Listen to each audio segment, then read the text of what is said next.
예수 그리스도를 믿사오니 이는 성령으로 잉태하사 동정녀 마리아에게 나시고 본디오 빌라도에게 고난을 받으사 십자가에 못 박혀 죽으시고 장사한 지 사흘 만에 죽은 자 가운데에서 다시 살아났으며 하늘에 오르사 전능하신 하나님 편에 앉아 계시다가 저리로서 산자와 죽은 자를 심판하러 오시리라.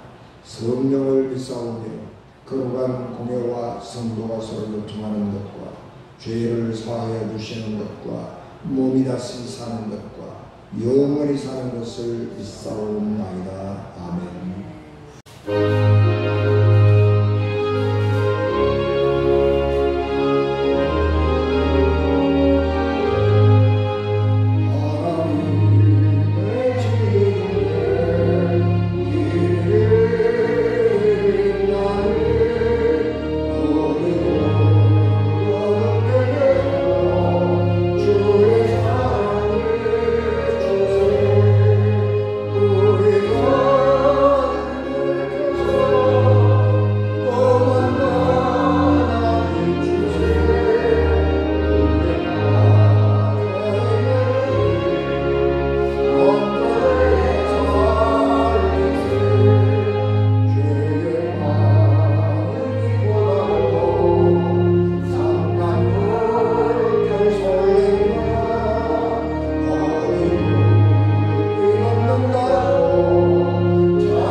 원하건대 주는 나를 기억하시며 돌보시사 나를 박해하는 자에게 보고 가시고 주의 오래 참으심으로 말미암아 나로 멸망하지 아니하게 하옵시며 주를 위하여 내가 부끄러움 당하는 줄을 아시옵소서.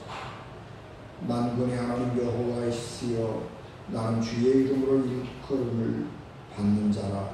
내가 주의 말씀을 얻어먹었사오니 주의 말씀은 내게 기쁨과 내 마음의 즐거움이와 내가 기뻐하는 자의 모임 가운데 앉지 아니하며 즐거워하지 아니하고 주의 손에 붙들려 홀로 앉았사오니 이는 주께서 분노로 내게 채우셨음이니 나의 고통이 계속하며 상처가 중하여 낫지 아니하면 어찌 되느니 주께서 내게 대하여 물이 말라서 속이는 시내 같으시리.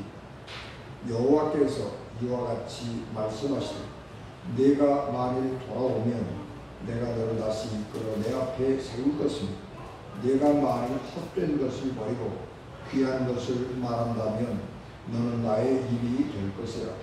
그들을 내게로 돌아오려니와 너는 그들에게로 돌아가지 말지니라. 내가 너로 이 백성 앞에 견고한 노성벽이 되게 하리니 그들이 너를 칠지라도 이기지 못할 것은 내가 너와 함께하여 너를 구하여 건지니라. 여호와의 말씀이니라.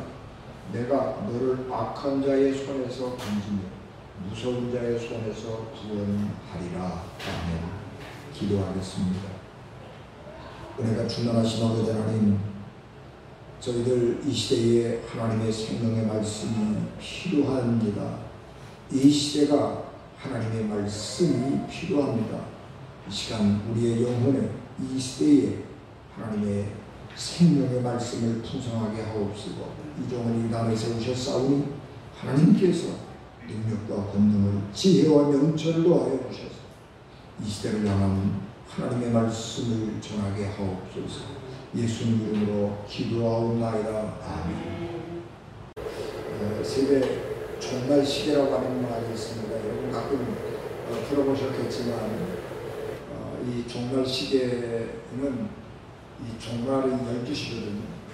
12시를 종말로 두고 우리가 이 종말 몇 분 앞에 있다, 그런 것들을 좀 이렇게 나타내 주는 말입니다. 지금 2023년 1월 25일 미국의 원자력 협회가 발표한 종말의 시계는 종말까지 90초 남았다고 말하고 있습니다. 그래서 역사상 이 지구 종말 시계가 가장 종말의 자정에 근접해 있는 시간입니다. 이 지구 종말 시계는 1947년에 처음으로 발표되기 시작을 했는데요. 이 지구 종말 시계가 처음으로 발표된 이유는 원자폭탄의 위력 때문에 있습니다. 제2차 세계대전이 시작이 되었는데 독일이 화둑지세로 몰고 나가는 것입니다. 그래서 어떻게 독일의 이 진격을 저지하지? 그러다가 사람들이 불안하게 생각했던 것이 독일이 원자를 이용해서 이 막강한 폭탄을 만들면 이 지구가 독일의 소나기에 장악이 될 것이다. 그런 두려움을 과학자들이 느끼기 시작을 합니다. 그래서 미국에서 원자폭탄을 연구하기 시작을 하고 3년 만에 원자폭탄을 발명했습니다. 그리고 한번 태평양 섬에서 폭발 시험을 했습니다. 그리고 이 위력이 얼마나 센지를 알기는 알았습니다. 그래서 워낙 전쟁이 급하니까 독일에다가 원래는 쓰려고 했는데 독일이 항복을 해버립니다. 그리고 남아있는 게 일본인데 일본은 도쿄는 워낙 폭격을 많이 받아버려가지고 남아있는 곳이 없는 거예요. 성한 곳이 없는 거예요. 그러니까 그 도쿄에다가 이 원자폭탄을 떨어뜨려가지고는 효과가 없는 거예요. 그래서 중소도시, 조그마한 중소도시, 폭격을 비교로 덜 받은 그 도시 히로시마와 나가사키에 2개를 떨어뜨렸습니다. 그런데 2개를 떨어뜨려 보니까 이 폭탄의 위력이 너무너무 막강한 거예요. 너무너무 과학자들이 자기들이 만들었는데도 너무 무서운 거예요. 그래서 이런 폭탄이 다시는 만들어지거나 이런 폭탄이 사용되어서는 안 되겠다. 인류가 이 원자폭탄 때문에 망할 수도 있다. 그런 두려움 때문에 1947년에 이 지구 종말 시계를 만들고 발표를 하기 시작합니다. 1947년에 처음으로 지구 종말 시계를 만들 때에는 7분 앞에, 자정 7분 앞으로 이렇게 했습니다. 그런데 지금은 90초 전으로 왔다고 하는 것입니다. 이것은 얼마나 이 지구, 우리 인류가 위험한 상황에 살고 있는가 하는 것들을 드러내주고 있습니다. 2007년부터는 지구의 그 군사, 정치 그런 영향만이 아니고 자연 환경 이런 것까지를 포함해서 이제 지구 종말 시계를 발표하고 있습니다. 아마 우리 2023년 여름 이 기후 재앙을 더 포함한다고 그러면 조금 더 앞으로 당겨질 수도 있겠죠. 우크라이나와 러시아 전쟁 때문에 10초가 앞당겨져서 지금 이렇게 90초 전으로 나간 거거든요. 하여튼 우리가 중요한 것은 우리 인류가 정말 어려운 상황 속에서 살아가고 있다고 하는 것을 경각심을 불러일으켜주는 것이라고 생각을 합니다. 물론 이게 얼마나 객관성이 있느냐라고 할 때에 사실은 객관성은 없습니다. 미국 원자력협회가 그냥 이런저런 상황을 고려해서 만든 것이지 객관적인 데이터가 없기 때문에 이거 누가 신뢰할 수 있느냐 뭐 그렇게 비판하는 사람들이 있기도 합니다만, 중요한 것은 누군가 우리 인류가 이렇게 위험한 상황에 살고 있다고 하는 것을 알려준다고 하는 것만으로도 굉장한 효과가 있다고 생각을 합니다. 다가올 위기를 알려주는 누군가가 혹은 무엇인가가 있다고 하는 것은 굉장한 축복입니다. 유다가 정치적으로, 군사적으로, 종교적으로 굉장한 어려움에 처했습니다. 히스기야 왕은 그 군사적으로 굉장히 어려운 상황에 처해 있을 때에 이사야 선지자의 도움을 받아서 하나님의 능력으로 아수르의 그 막강한 군대를 물리쳤습니다. 그리고 히스기야 왕이 죽은 다음에 므낫세가 왕을 이어받았는데, 이 므낫세는 유대 역사상 가장 악한 왕이라고 기록될 만큼 우상숭배했고요, 정치적으로 무능했습니다. 그는 우상숭배하는 것도 모자라서 몰록신을 섬겼는데, 이 몰록신은 인신제사를 드리는 종교예요. 그래서 이 므낫세가 자기 왕자, 자기 아들을 잡아서 인신공양했던 그런 제사를 지냈던 왕입니다. 그래서 이 므낫세 이후에 유대의 정치, 경제, 종교 이런 상황들이 걷잡을 수 없이 무너지기 시작을 합니다. 그래서 요시야 왕이 종교 개혁을 통해서 나라를 다시 한번 세워보려고 했지만, 워낙 이 유대인들의 죄악이 크고 엄중했기에 요시야 왕의 이 모든 개혁 운동이 무위로 돌아가 버리고 급격하게 유다는 쇠퇴하고 망하게 된 것입니다. 그런데 이 사실을 알고 있었던 선지자가 예레미야였습니다. 예레미야는 하나님의 말씀을 들었습니다. 이러다가는 유다가 망한다. 그렇게 하나님의 음성을 듣고 주변의 여러 정치, 경제, 종교 상황을 살펴보니까 이게 정말로 망하게 생겼거든요. 그래서 예레미야 선지자가 유대인들, 지도자들, 정치자들, 종교 지도자들, 정치 지도자들에게 나라가 망한다, 나라가 망한다, 그렇게 경고를 계속했습니다. 그럼에도 불구하고 듣지 않았죠. 인간의 마음속에는 이 욕망이 있죠. 성령의 소욕과 대치에는 성령의 소욕을 거스리는 인간의 욕망이 있는데, 이 욕망은 가만 놔두면 여러분들이 엔트로피라고 그러죠. 이게 무질서도가 점점 이렇게 커지는 거예요. 그래서 파멸에 이르거든요. 그렇기 때문에 이것이 커지지 않도록 이렇게 힘을 가해줘야 되거든요. 여러분, 우리가 법이 없다고 생각하면 어떻게 되겠어요? 이 사회가 무법천지가 되지 않겠어요?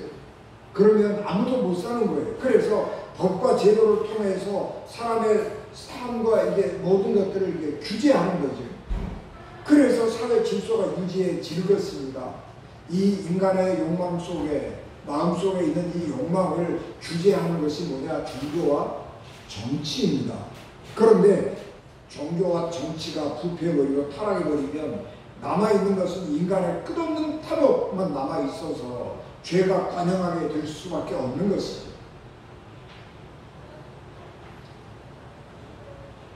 예레미야는 하나님의 음성을 들으면서 그 사실을 알았습니다. 그래서 종교와 정치가 이 부패하고 타락한 사람들의 이 무절제한 욕망을 절제할 수 있도록 규제해 주기를 바라고 심판을 선언했는데, 사람들은 그것을 듣지 않았습니다. 그래서 예레미야는 너무너무 슬펐던 거예요. 민족의 슬픔이 자기 개인의 슬픔이 되어서 예레미야 선지자는 끝없는 눈물을 흘리면서 나라와 민족을 위해서 기도하고 탄식했습니다. 그래서 예레미야는 눈물의 선지자, 그렇게 우리에게 알려져 있습니다. 여러분, 우리가 하나님의 말씀 가운데서 살아간다고 하는 것은 굉장한 축복이거든요. 하나님의 말씀만 의지하고 살아간다고 하는 것은 굉장한 축복인데, 그것은 그 하나님의 말씀이 이 세상을 바라볼 수 있는 통찰력을 우리에게 주기 때문에 그래요. 여러분, 예언자들이라고 하는 사람들은 하나님의 말씀만 듣고 사는 사람이라고 생각하기 쉽지만 그렇지 않아요. 예언자들은 24시간 맨날 하나님의 말씀, 성경만 읽고 기도하고 사는 사람이라고 생각하지만 그렇지 않아요. 하나님의 말씀을 우리가 읽고 그 통찰력을 가지고 시대를 바라보는 것이고 사회를 바라보는 것이고 인간을 바라보는 거예요. 그래서 하나님의 말씀과 시대와 개인들의 이런 모든 상황이 하나로 맞아지면 이때 이것이 하나님께서 이 세상을 어떻게 하실 것인가 하는 것들이 분별되는 거예요. 그래서 예언자들은 항상 하나님의 말씀과 함께 정치적 상상력을 발휘하는 거예요. 그래서 예언자들은 언제나 정치 지도자들의 죄악에 대해서 굉장히 통렬하게 비판하고 잘못을 과감하게 지적을 한 것입니다. 우리가 그런 정치적인 상상력, 예언자적 상상력, 이것이 없으면 우리가 이 땅에서 그리스도인으로 살아가는데 아무 의미가 없는 거예요. 하나님의 말씀 하나만 가지고 분별한다? 그건 불가능합니다. 그렇게 생각하면 잘못된 거예요. 여러분들이 한국 기독교가 얼마나 회개해야 되느냐 그러면 오직 말씀, 오직 믿음, 그거 주장했거든요. 그러니까 지금 전광훈이 같은 사람이 위대한 선지자라고 사람들에게 추앙받잖아요. 여러분들 한 가지만 가지고 하면 안 돼요. 그 사람의 말 하나 그거 가지고 보면 안 되는 거예요. 그 사람의 정치, 그런 이 정치적인 입장, 그 사람의 말, 그 사람의 행동, 이걸 봐야 되는 거예요. 여러분, 그 사람이 어떤 사람인 줄 말 가지고 알아요? 몰라요.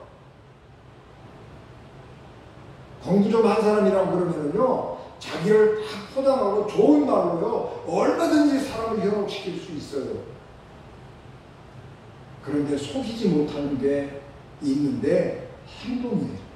그래서 사람은 행동을 봐야 되는 거예요. 그가 어떻게 행동하고 있는가? 말하고 행동하고를 비교해보면, 또는 말은 모를지라도 그 사람의 행동을 보면 그 사람이 어떤 사람인가를 알 수 있는 거예요.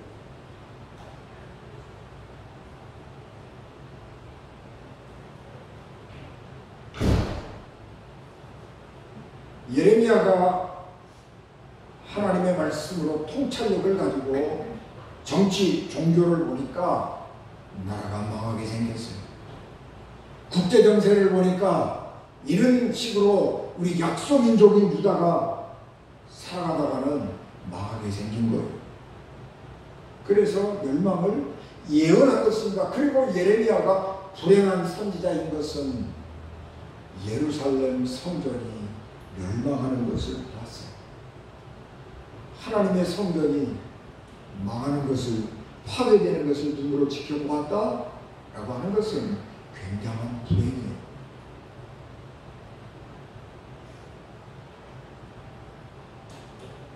예레미야가 하나님의 말씀을 전했는데 유다 백성들이 귀 기울여 듣지 않습니다.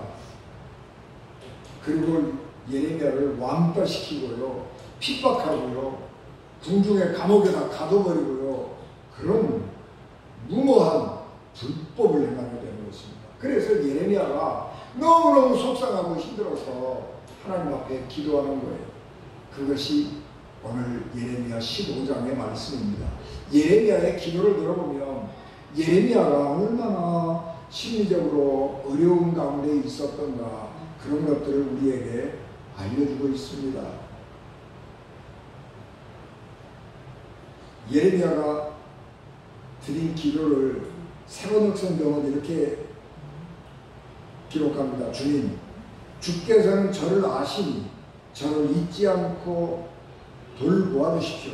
저를 핍박하는 사람들에게 원수를 갚아주십시오. 주께서는 진노를 오래 참으시다가 그만 저를 잡혀 죽게 하시는 일은 없게 하여 주십시오. 주님, 제가 주님 때문에 이렇게 수모를 당하는 줄을 주께서 알아주십시오. 만군의 하나님, 저는 주의 이름으로 불리는 사람입니다. 주께서 저에게 말씀하여 주셨을 때에 저는 그 말씀을 받아 먹었습니다. 주의 말씀은 저에게 기쁨이 되었고 제 마음에 즐거움이 되었습니다. 저는 웃으며 떠들어대는 사람들과 함께 어울려 즐거워하지 않았습니다. 주께서 채우신 분노를 가져가는 채로 주의 손에 붙들려 외롭게 앉아 있습니다. 어찌하여 저의 고통은 그치지 않습니까? 어찌하여 저의 상처는 낫지 않습니까? 주께서는 흐르다가도 마르고 마르다가도 흐르는 여름철의 시냇물처럼 도무지 믿을 수 없는 분이 되셨습니다. 그렇게 탄식하는 거예요. 하나님, 믿을 수 없습니다. 하나님이 내게 말씀하실 때에 나는 그 말씀이 너무 좋아서 그 말씀을 받고 순종했습니다. 그래서 사람들에게 전했는데 사람들은 나를 비웃고 깔보고, 그래서 나는 사람들이 웃고 즐기고 떠드는 그 자리에 갈 수도 없었습니다. 나는 혼자 외톨이로 살아갈 수밖에 없습니다. 하나님은 내가 믿을 수 없는 분입니다. 그러면서 목이 말라서 물을 찾아가는 거예요. 목이 말라서 물을 찾아가는데 물이 흘렀던 자국이 있어요. 시내가 하나 있는데 말라버렸는데 물이 흐른 자국이 있어요. 그래서 물이 어디 있는가. 그리고 또 물이 언제쯤 흘러나오려나. 그리고 아무리 찾아봐도 물이 안 나요. 그래서 목말라 죽게 생겼어요. 하나님이 내게 그런 분이라는 거예요. 한때는 물이 넉넉하게 흘러가서 풍성해서 그 안에서 그 은혜 안에서 먹고 살았는데 말라버렸어요. 이제. 그리고 내가 하나님의 은혜를 사모하고 다니고 하나님의 능력을 내가 찾아다니는데 하나님은 숨어버려가지고 내게 나타나지도 않아요. 그래서 내가 고통당하고 있는데, 내가 복음 전하다가 어려움 당하고 있는데 하나님 날 쳐다보지도 않는 거예요. 그래서 하나님을 믿을 수가 없다는 거예요. 예레미야의 말이에요. 얼마나 속상한 걸 그랬습니까? 여러분, 우리 신앙생활 하다가 탈진할 때가 있어요. 주의 일을 하다가 속상할 때가 있어요. 왜 없겠어요? 있죠. 그래서 우리는 옛날에 받은 하나님의 은혜를 아무리 생각하고 기억하고 하려고 해도 내가 남녀하고 있는 이 어려운 현실을 어떻게 극복해 나가기가 어려운 거예요. 그래서 낙심하고 믿음을 그냥 잃어버릴 수 있는 위기에 처하기도 하는 것입니다. 그래서 예레미야가 이렇게 기도하는 거예요. 믿음이라고 하는 것은 상황 따라서 이렇게 좋아지기도 하고 나빠지기도 하고 그러는 거예요. 우리가 마음에서 그런 여러 가지 갈등들을 많이 겪기 때문에 믿음하고 현실 사이에서 우리가 갈등을 참 많이 겪는 거예요. 그렇게 하나님 앞에 너무 속상해서 예레미야가 기도했더니 하나님이 뭐라고 말씀하시냐 그러면, 나 주가 말한다. 내가 돌아오면 내가 너를 다시 맞아들여 나를 섬기게 하겠다. 또 내가 천박한 말을 하지 않고 귀한 말을 선포하면 너는 나의 대변자가 될 것이다. 이게 무슨 말이냐 그러면, 너 그렇게 지금 상황이 어렵다고 그래서 믿음 없는 말, 천박한 말, 경솔한 말 함부로 하지 말라는 거예요. 내가 어렵다고 그래서 하나님 앞에 하나님이 그따위로 하냐, 그렇게 그런 말, 천박한 말, 믿음 없는 말 하지 말라는 거예요. 그래서 예레미야 보고 너 회개하라는 거예요. 네가 다시 돌아오면, 그 소리는 네가 회개하고 네 하고 있는 한 말 취소하고 내게 다시 돌아오면 내가 너를 보호해 주겠다. 너 성벽이 되게 해 주겠다.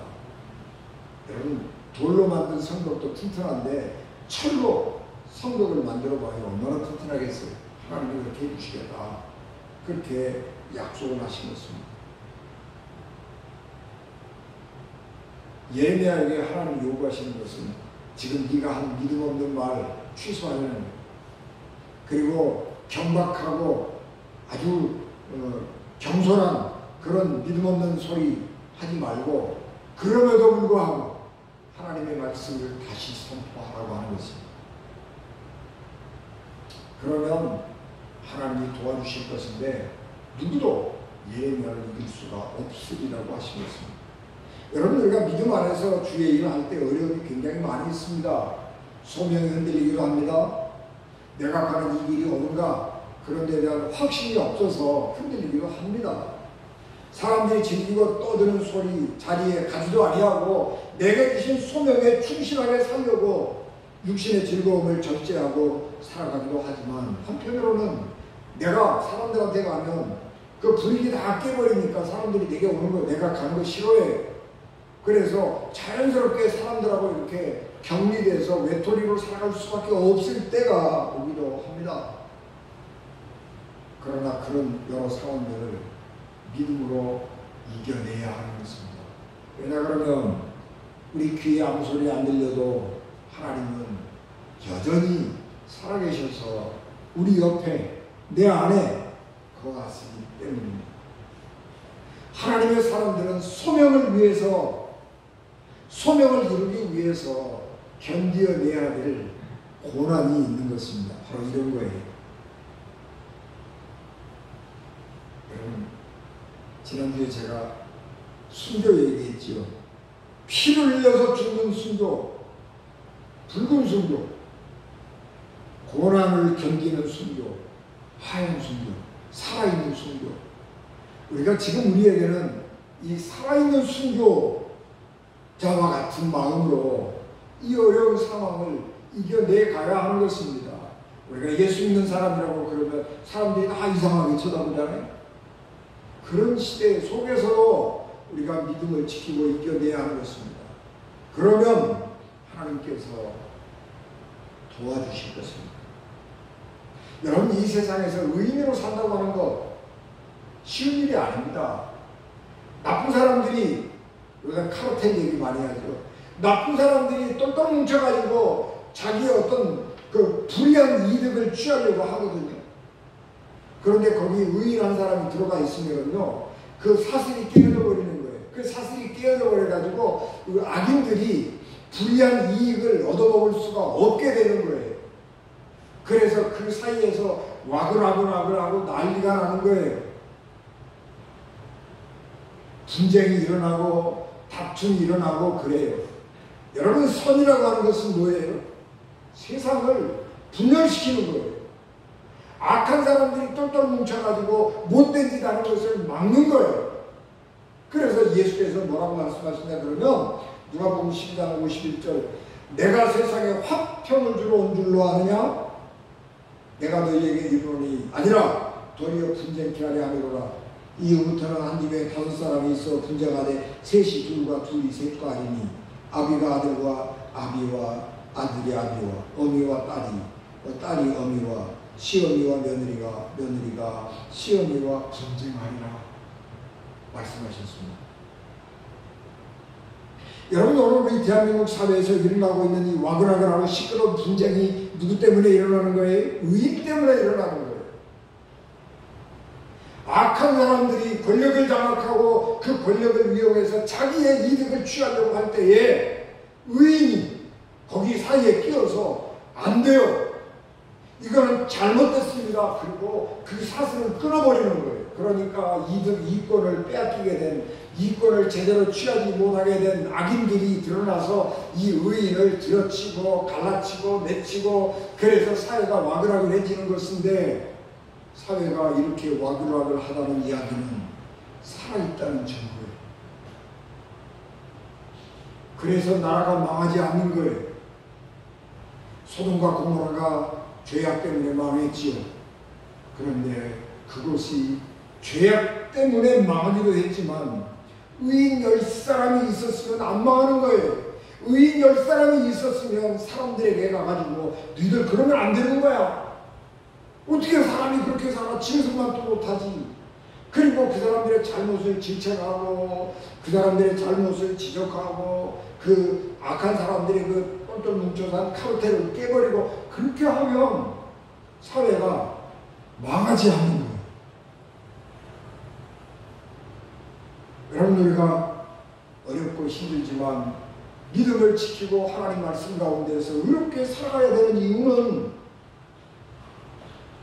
이 사회가, 내가 살아가고 있는 이 공동체가 망하지 않아야 되기 때문이에요.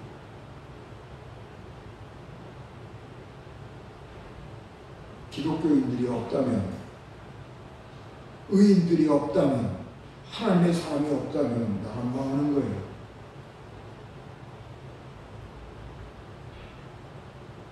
국회 안에 장로님들 많이 있습니다.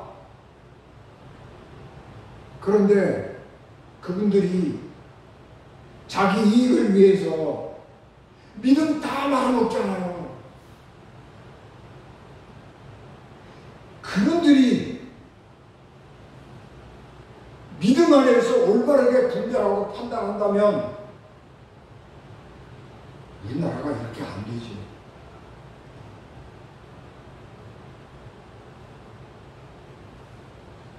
여러분, 의로움이라고 하는 것은 좋은 게 아니에요. 우리 주님께서 우리에게 원하시는 것은 공동묘지의 고요함이 아니라고요.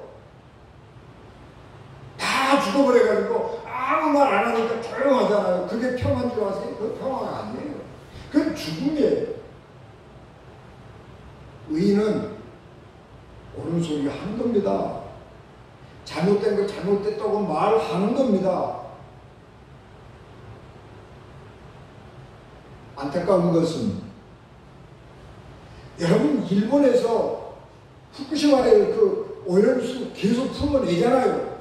그런데 그걸 잘했다고 말하는 사람이 정나간 사람입니다. 여러분, 왜 우리가 수돗물 안 먹는 거예요? 수돗물, 대한민국의 수돗물, 서울의 수돗물은 얼마나 깨끗하고 세계적인 품질을 가진 수돗물인데, 그런데도 우리가 안 먹고 정수기 해서 막 걸러 먹잖아요. 그렇게 중요한 거예요, 물이라고 하는 게. 그런데 그 물에다가 독약을 탄다고요? 그건 막아야 되죠. 근데 아무 소리 안 한다고요. 여당의 대표가 장로잖아요. 국토부 장관, 장관 아들이잖아요. 장로 아들이잖아요. 국민일보의 그 아버지가 내가 신앙생활 이렇게 했어. 우리 둘째 아들이 국토부 장관이요. 그러고 간증문을 썼어요. 그런데 그렇게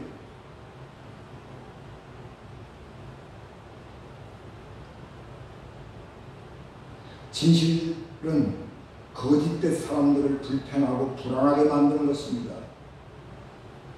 악은 악이라고 말하면 악한 사람들에게는 치명적인 공격이 되는 거예요.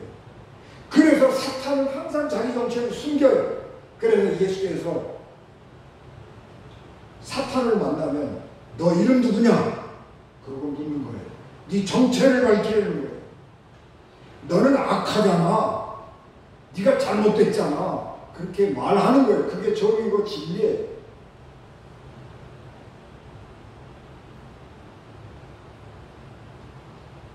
진실은 거짓된 사람들의 이익을 빼앗아버리는 것입니다. 그래서 거짓된 사람들을 화나게 만들어요. 그런데 그게 두려워서 안 해요? 해야 되는 거예요. 이렇게 악을 악이라고 말하고 악의 카르텔에 맞서서 개인이라고 하는데 정말 힘이 없고 약하잖아요. 이 거대한 조직, 악의 조직하고 싸우기에 개인은 너무 힘이 없고 약하지만은 그럼에도 불구하고 아예 안 돼. 그리고 포기하고 머물러 있어서는 안 되는 거예요. 악과 싸워야 돼요. 그래서 예수님께서 이 사도 바울이 로마서 12장 21절에 악에게 지지 말고 선으로 악을 이기라. 그래서 악에게 지면 안 돼요. 우리 모두가 말하는 거예요.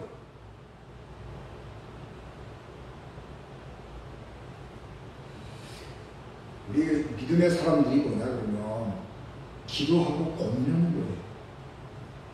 고민하지 않는다? 아무 생각이 없다? 그건 죽은 거죠. 살아있는 사람은 고민하는 거예요. 왜냐 그러면 세상이 자기 뜻대로 안 돼요. 세상은 정의가 이기는 게 아니라 악이 이기는 경우가 많아요. 그래서 하나님의 사람들은 고민하고 그래서 기도하는 거예요. 정의로운 세상이다. 기도할 필요도 별로 없어요. 악한 세상에서 정의롭게 살아야 하기 때문에 고민하는 것이고 그래서 기도하는 거예요.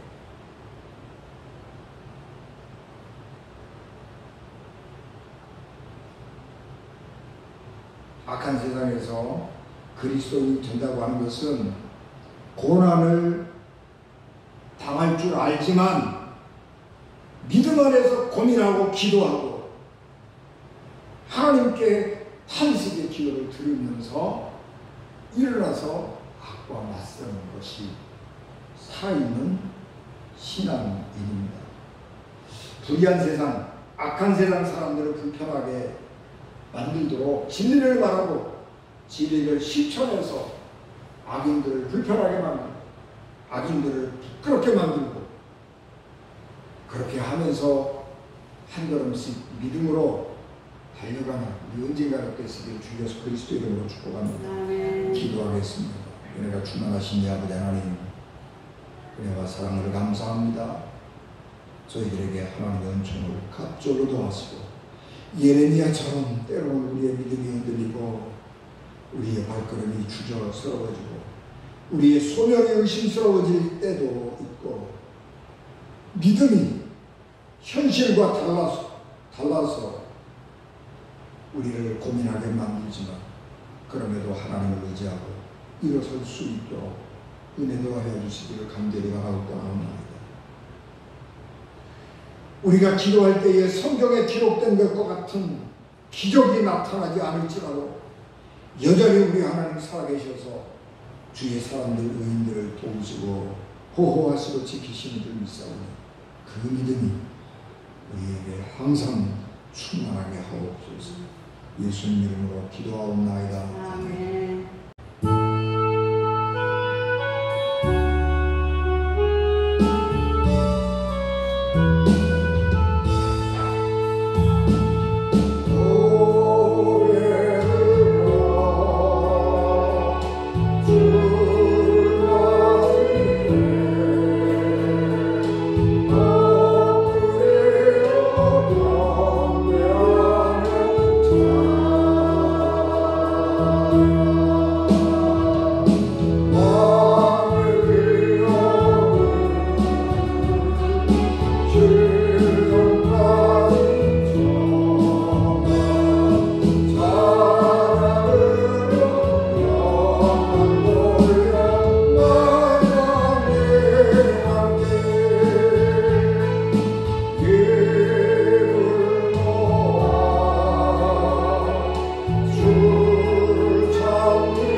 지금은 교회의 머리가 되시며 길이요 진리요 생명이 되셔서 우리를 하나님 나라로 인도하시는 예수 그리스도의 은혜와 죄인들을 구원하시려고 자기 아들을 십자가에 버리신 하나님 아버지의 극진하신 사랑하심과 성령님의 감동과 역사 위로 교통 내게 주관하시니 예배를 마쳐 돌아가는 사랑하는 성도들 생명과 가정과 기업과 자녀들 피값으로 세우신 우리 언제인 교회 위에 지금부터 영원히 함께 하시기를 간절히 축원하옵나이다.